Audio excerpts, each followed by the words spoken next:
aussi d'un milieu hyper catholique. Tu as fait le collège Saint-Martin de Pontoise avec des jésuites. Je dis pas de bêtises.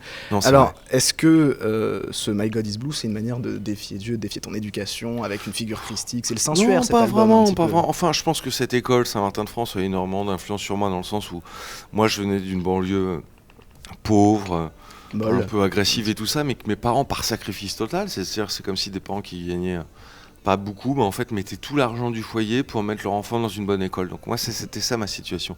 Donc j'étais avec plein de gosses de riches, qui étaient des mecs super sympas, toujours bronzés, qui pouvaient raconter plein de trucs. J'étais fasciné par tout ça, mais j'avais une fascination pour le reste, j'avais une fascination pour l'argent, j'avais une fascination pour la réussite, etc. Et pour moi, c'était impossible de ne pas passer par là. Maintenant, j'ai enfin atteint mon rêve. Et donc maintenant, je peux me permettre d'être moi-même. Enfin, là, je suis dans une bouée, je ne sais pas si vous connaissez ce parc d'attractions qui s'appelle Aqualude au Touquet. Et juste, tu te fous dans une bouée, tu te laisses descendre, mais tu kiffes à fond. Et ben maintenant, j'en suis à ce stade-là. C'est-à-dire, je suis vraiment dans une grosse bouée, je descends des rapides et je me marre. C'est comme les saumons. Et les saumons doivent remonter la rivière pour se reproduire. Bah maintenant, moi, je me reproduis tous les soirs si je veux. Mais c'est en descente. T'es marié pourtant. C'est pas une montée, oui, bien sûr. Mais bon. Oui, enfin, moi, je suis pour. Bien sûr, le mariage, ça veut dire beaucoup. C'est-à-dire, le mariage, pour moi, ça veut dire j'ai pas loupé ma vie sur Terre. C'est-à-dire, face à Dieu, c'est comme les oiseaux là qui se rassemblent et tout ça, ou les orques, ou j'en sais rien. C'est qu'à un moment, face à la nature, tu trouves ton chemin. Tu dis oui, je veux passer ma vie avec cette personne, mais ça n'empêche pas des extras. C'est-à-dire, moi, ça me ferait trop chier d'être avec une meuf qui se contente d'un seul mec, et je pense que ma meuf, ça la ferait chier d'être avec un mec qui se contente d'une seule meuf. Donc on fait comme on crée une pyramide de sexe, on essaie d'aller le plus loin possible dans l'expérience sexuelle, mais tout en étant marié et en s'aimant. Un cochon vilain.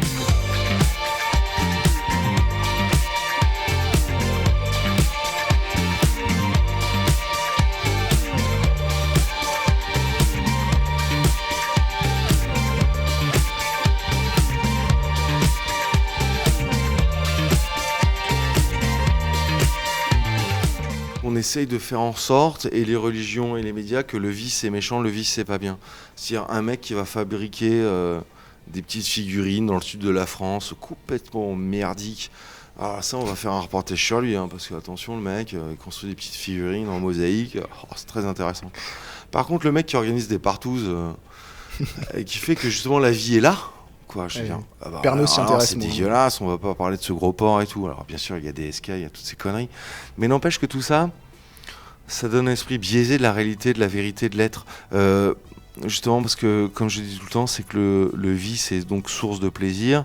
Et que justement, c'est pas à travers des figurines de Noël ou le marché de Noël de Strasbourg qu'on va réussir à s'éveiller. Non, c'est pas le délire est pas du tout comme ça. Et quand on réfléchit vraiment aux choses, faut vraiment être con pour penser ça. C'est vraiment un art de débile de penser que le marché de Noël, c'est ça qui va faire évoluer le monde. Même si je trouve ça super cool. En plus, moi perso, en vrai, j'y vais au marché de Noël de Strasbourg. Mais n'empêche que quand j'y vais, mes conclusions, c'est pas ça qui fait avancer le monde. Et quand tu vas à une partouze alors?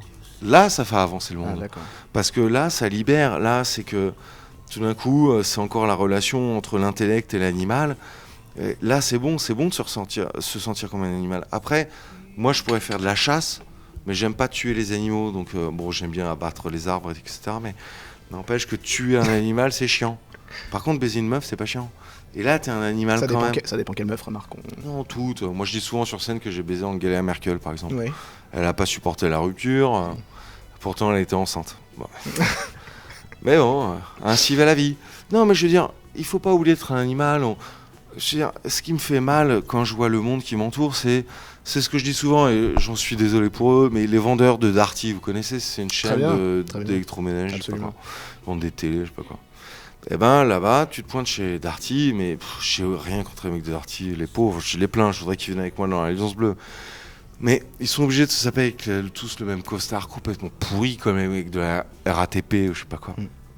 Genre costard hyper mal coupé. La moindre des choses, déjà, si on respecte les employés, c'est déjà qu'on leur fasse un beau costard. De toute façon, ils les font à des milliers d'exemplaires, autant que la coupe soit bonne, plutôt qu'ils aient l'air de mecs complètement cons.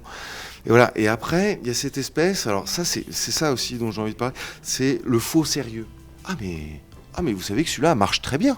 Hein mais cette fausse politesse, alors j'aime la politesse parce qu'il faut qu'il y ait du respect, mais le faux sérieux, vraiment ça me fait vomir, et c'est vraiment le poison de l'humanité d'aujourd'hui, c'est-à-dire faire semblant d'être un mec j'ai bien compris ce que vous me dites, alors que personne ne se comprend.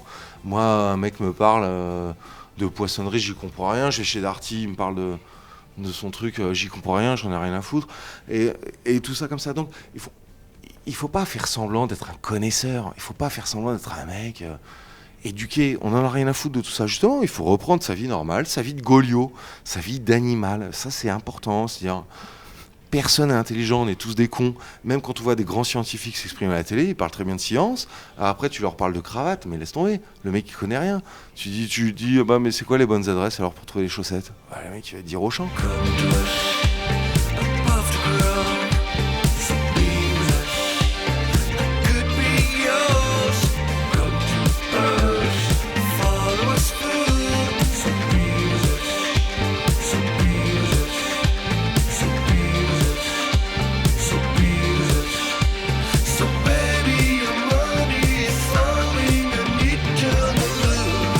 Est-ce que tu regrettes d'avoir fait l'Eurovision ? Je vais t'expliquer pourquoi.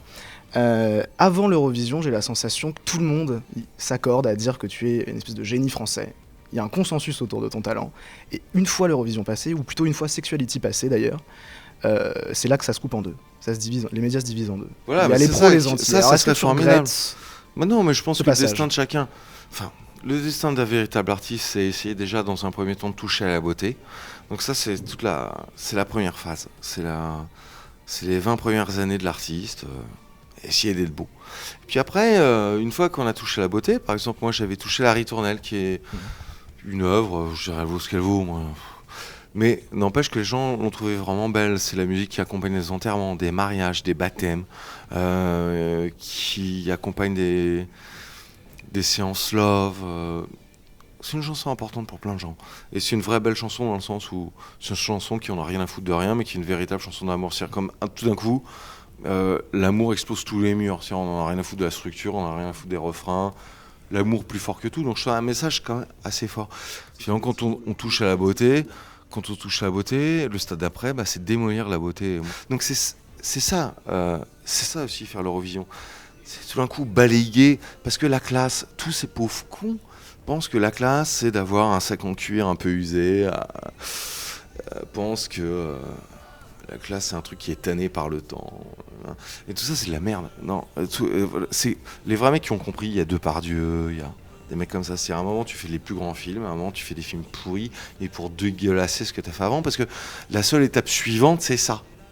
Tu vas pas encore essayer de faire plus de fleurs, plus d'arbres, plus de jolis. Non, à un moment, le vrai stade de l'artiste, un véritable artiste, c'est quand même quelqu'un qui a envie de continuer. Et à un moment, si tu as touché à la beauté, tu veux salir la beauté. Donc l'Eurovision, pour moi, c'est ça. En plus, l'Eurovision, il y a plein d'autres choses. C'est-à-dire, que les mecs soient divisés, je m'en fous. Même d'ailleurs, sur cet album, il y a plein de mecs divisés. Il y en a qui disent qu'on a l'impression que c'est Dave. Il y a d'autres mecs qui me disent « Ah tiens, c'est génial, on dirait la meilleure compo des Pink Floyd. »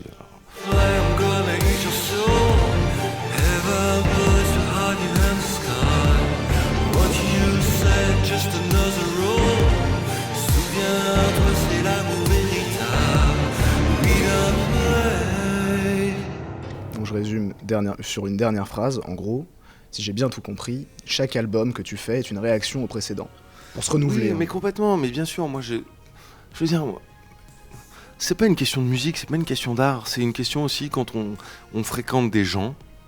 Moi, j'aime bien fréquenter des gens qui se remettent en question. Moi, ça me fait chier un mec qui est sûr de lui, qui est là au resto, à parler au serveur comme une merde et qui est basé sur sa certitude. Non, moi, j'aime bien être avec des mecs qui disent... Voilà, ce que j'ai fait avant, je l'ai fait parce que sur le moment je le sentais, mais n'empêche qu'il faut que j'avance. J'aime bien les gens qui ont honte d'eux. J'aime bien les gens qui analysent leur passé avec une distance. J'aime bien les gens qui savent se voir comme si eux, c'était pas eux, c'était quelqu'un d'autre. Et donc moi, c'est ça que je fais. Et j'essaye d'être comme j'aimerais qu'on soit autour de moi. Donc pour moi, c'est normal de me détester. Et c'est pareil, la détestation de soi. Alors qu'on est en plein délire. Genre, il faut s'accepter... T'as le droit d'être grosse, c'est génial. Moi j'aime bien les grosses parce que je trouve les courbes géniales, Et tout ça, c'est de la connerie. Non, tout ça, ce qu'il faut pour accéder au bonheur, c'est à un moment se dire non, je suis pas bien, il faudrait que je sois mieux. Et ça, c'est hyper important. C'est ce que proposent tous les artistes. C'est ça le message général de l'art. Alors on peut prendre Picasso, on peut prendre Yves Saint Laurent, on peut prendre Dali, on peut prendre tous les mecs qu'on trouve déments maintenant, et c'est ça le message à chaque fois. C'est qu'il faudrait qu'on a ce qu'on a, il faudrait que ça soit mieux. Et voilà. Et moi, j'aime être entouré de gens qui disent on aimerait que ça soit mieux, c'est tout. Il y a pas et on sait pas comment, c'est pas. Moi, les mecs qui aiment le passé, j'en ai rien à foutre. Pourtant, j'adore la tradition, mais j'ai envie d'être entouré de gens qui aiment le futur, donc j'essaye d'être ça aussi. Ok. Rendez-vous au prochain album. Ouais, il va être génial. Franchement, je pense que je vais tout amasser. Les mecs vont être explosés. On attend ça. Merci beaucoup. Technique de la terre brûlée. Ouais. Merci beaucoup.